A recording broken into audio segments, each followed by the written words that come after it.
Baada assalamu alaikum warahmatullahi wabarakatuh. Musubye mutya ab'ekitiibwa mwenna mwenna ab'ebitiibwa mu biti byammwe, sanyuse nnyo kubeera nga muli wano naffe ku lunaku olw'olwaleero nga tuli ku nsonga enkulu, ate ensonga enkulu ddala, because one of the basics of the industry is management. Management kintu kikulu. Neyongera okwebaza management zonna ze ntambuddeko nazo okuva emabega n'okutuuka okwebaza management eya Mushrobe, ate nga Mushrobe Events strong company okubeera nga enyaniriza okubeera nga ndi nabo olwaleero. Kyabaliza Katonda kubanga agali awamu ge galuma ennyama.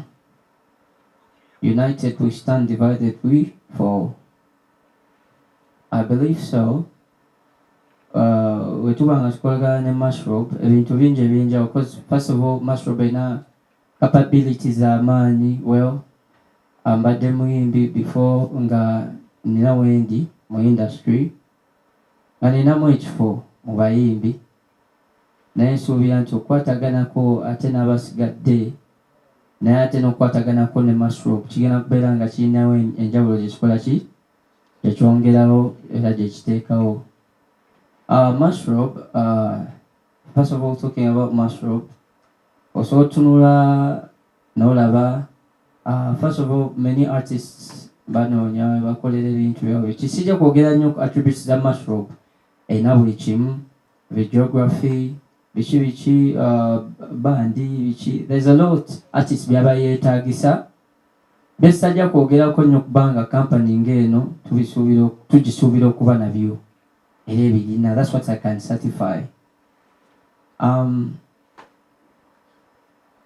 Ekikulu Mushrobe ebadde emanyikiddwa nnyo mu events era ng'emanyikiddwa mu events era nga yamaanyi. I can certify the strength. Naye ekyokubanga abakulu bakkiriza ne bagamba omanyi, there is talent in you and there is a lot in you that people do not know, that you're not yet put out, and there's a lot that we can put out together as two brands. So we decided to come into partnership. So kino kyongerako nnyo industry nti bo ebabanga already badde bakola ebyabwe naye ne basaba bagamba kabakwate kuwona ate balabe abeere nga atuuka ku stage gye batannamulabako gye basuubira okuba nga akola ki atuukako. Ate nga si nze nzekka. Right now I'm the face because nzaaliwo, naye ate n'abaana abalala b'enjawulo ki babaagala. Nga ku nsonga emu gye nja okwogerako later ey'abantu abali talented abeetaagisa okubeera nga bajoininga. Naye nga so far that's what I have to talk about Mushrobe. I'm very happy. I'm very happy to be with you here. Nsanyukidde ddala nsonga nkulu nnyo okubeera nga mulina ettaffaali emusazeewo okubeera nga mwongera ku career yange. Weewaawo bingi era bye mbadde ntegese nga nterese. Omanyi bagamba, simanyi olugole luno lujja wane, bagamba agoba musajja munne alekamu agakola ki? Omuntu alekayo bomuze. Naye namanya nti kati waliwo ekiseera ky'okukola ki? Ky'okusumulula. Baganda bange tugenda sumulula. Ate nga si kusumulula bukiki naye nga omanyi nga tugenda terako ddala miwanda nga ono agamba kiki. Ab'olulimi olwo babeera bakola ki? Bategeera bwe kiri. Big up on yourself Mushrobe. Katonda ayongere okubeera nga abaggulirawo. Ekintu kyemukoze si kyangu. Kampani nnyingi eziri eyo naye nga teziri ku byabayimbi, ziri ku ekyo, ziri ku kamasi waazo, ziri ku revenue, ziri ku ekyo kyokka. But the moment you come out of it, be like katandika okukwata ku talent. That's a great thing. Si buli omuntu akikola. First of all, Mwami Das, weewale nnyo ekibuuzo. This year is me. this year, yeah. Ate nze ndi freelancer, ndi Gaza jeno, ndiwe Gaza. Nga womanyi, Gaza is my family, DCM is my family. Nine management, like management eno ya Masrop, okologana naye tebajjewo management yange gye nkola ki nebadde nayo. We are in partnership. Bano abakulu bangattako tebantoolako, kategeddaako bagenda kungattako tebantoolako. Kali ke nasoose okugamba nti first of all tebasoose nnyo okufa ku, they are not commercializing this deal. No, they're not. They are trekking into the industry olw'ensonga nti omukulu ne banne balina enzikiriza, balina ettaffaali lye basobola okukola ku industry. Yensonga yadde enkulu. Otherwise singa yadde byabayimbi badde bajjayo omuyimbi omulala yenna, ekitegeera bawali abayimbi abansingako, waliwo abansingako abamanyikiddwa, wali abansingako abali wansi wange, wali abatanamanyikibwa nga balina potential bangi, tegeddaako. But this is not commercial. It's not so much about who is who owns who is under who. It's partnership. Tegedde. It's a prophetic. It's a prophetic okategedde. Temanyi okategedde. That kind of business style wekyo gye tulimu.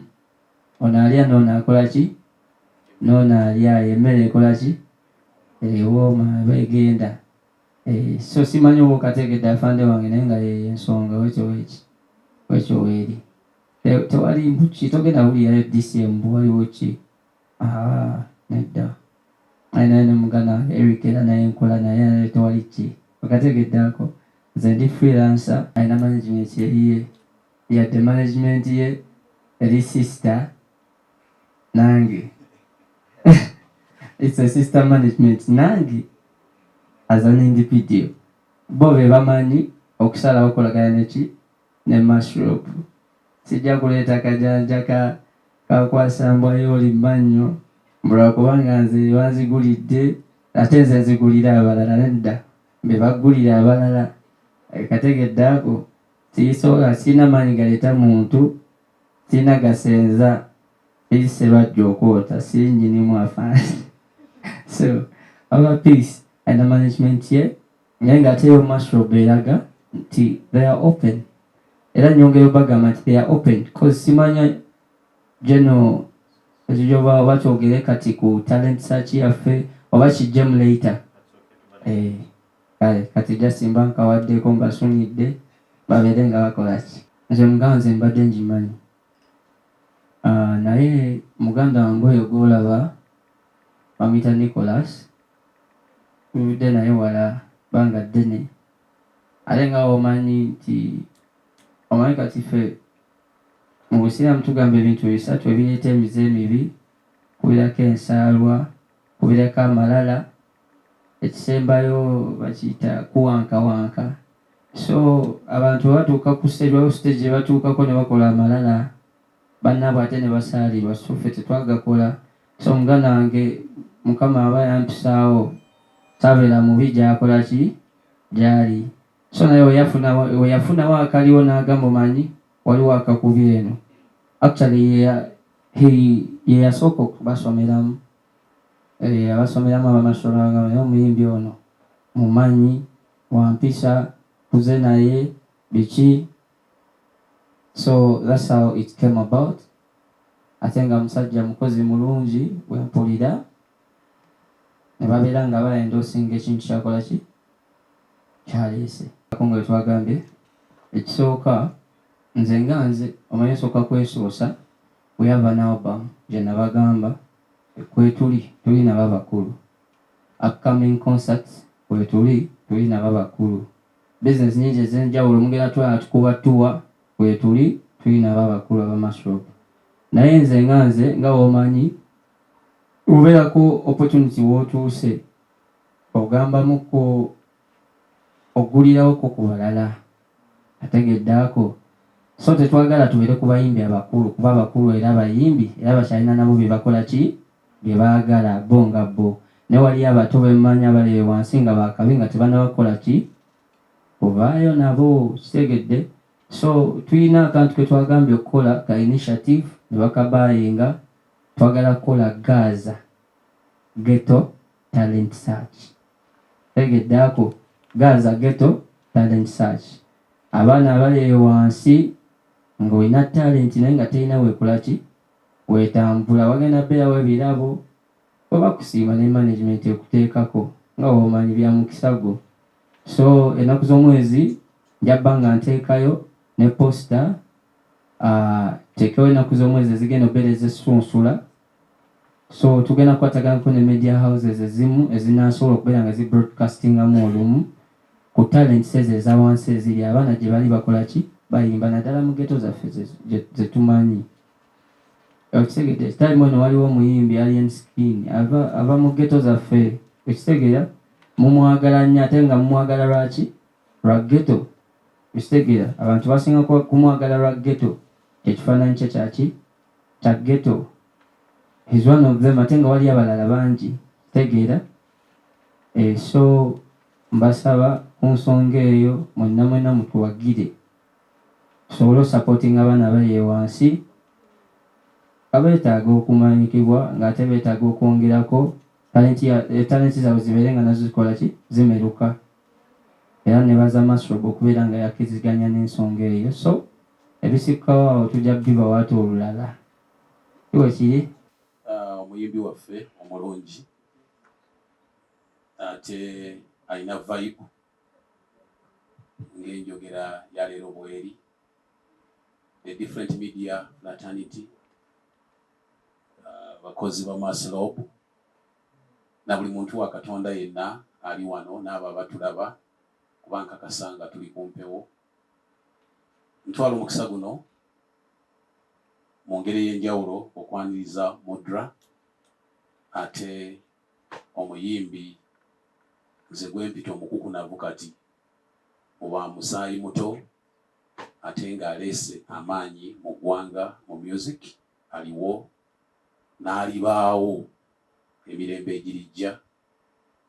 Nyaniriza the different media fraternity omuli NBS, Spark n'abalala mwenna bukedde, BBS, Urban TV and abalala nga bwe muli wano mwenna. Anyway, Mukama mulungi abaleese mu kifo kino, mwebale kutindiga gendo ne mujja, mwebale kutwagala kubanga singa sikwagala temwali baddewo wano. I know there is a lot you have to do era schedule zammwe ziri busy naye mwebale tufisizaawo akadde nga Maslow ne mujja okulaba ensonga eno gye tuliko olwaleero. Amannya n'eddoboozi Zembidde Charles nga ndi MD mu Maslow Events, naye ndi wano okukiikirira mukama wange omwami Masembe Robinson, ye CEO wa Maslow Events. Tuli wano olwaleero ku mulaka omunene ennyo ogw'okuba nti tufunye omuyimbi omuvubuka embulakalevu atwegasseeko okulaba nga tukulaakulanya music industry. Omulamwa gwaffe teguli all about signing Mudra ng'omuyimbi, naye guli kulaba nti tukulaakulanya music industry kubanga Mudra si ye wenkomeredde. Oluggi lwaffe eva luggule eri buli muyimbi yenna ayagala okukola ne Maslow. Eno ntandikwa Uganda agamba kikyali kituuza. Musajja mulungi, musajja musiraamu. Maslow oyinza okulira omuntu omu ng'agirowoozaako nti yakirokole kuba ebadde etegeka ebivvulu ebyekirokole, naye Maslow teri discriminative when it comes to religion. Tesosola eyaniriza.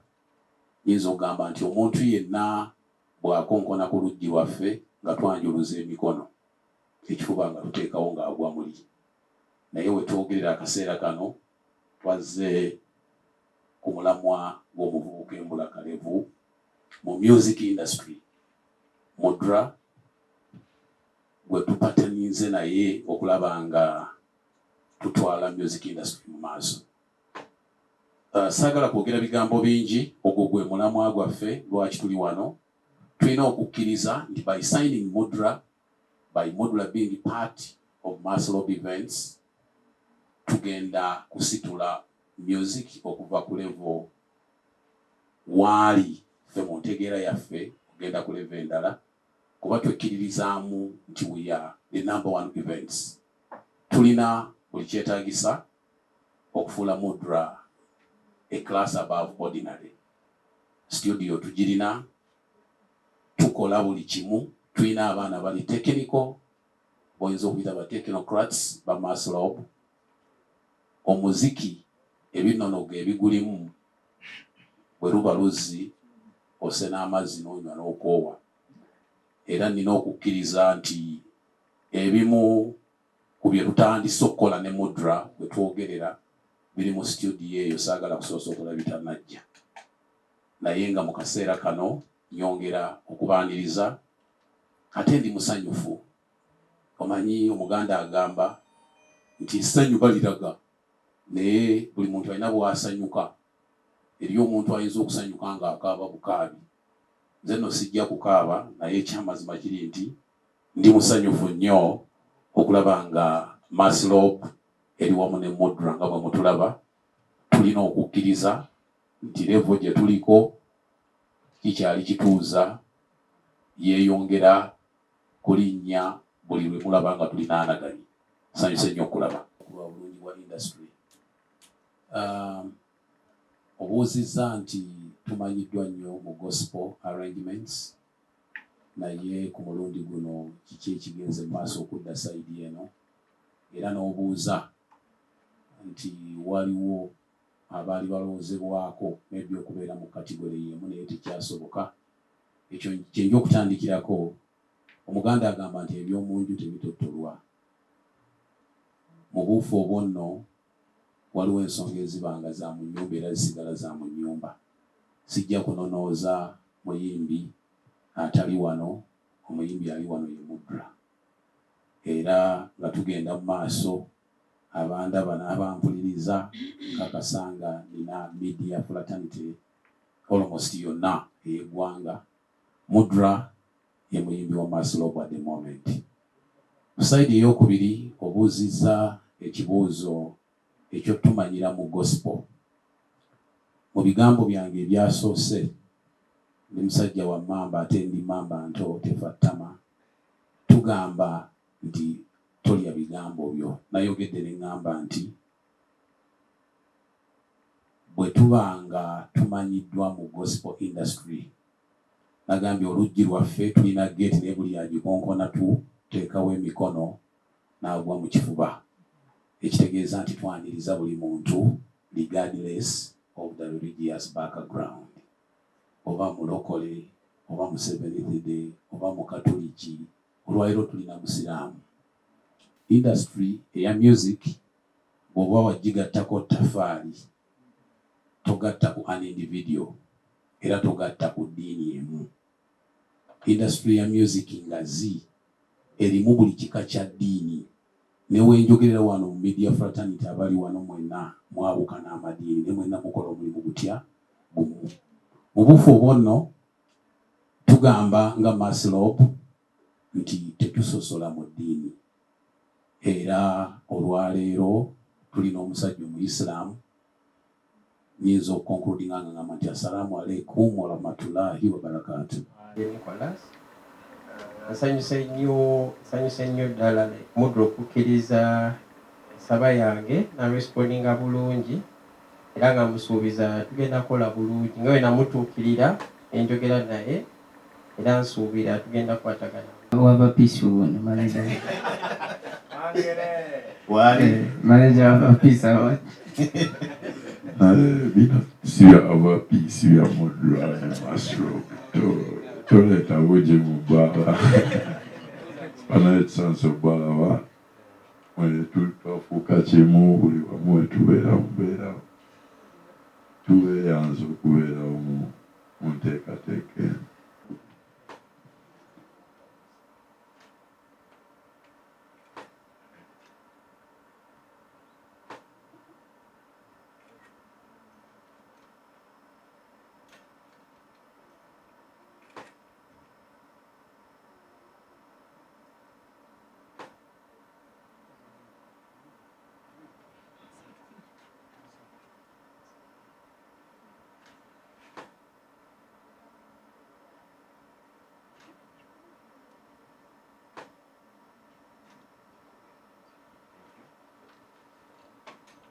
We have the handshake. And, yeah.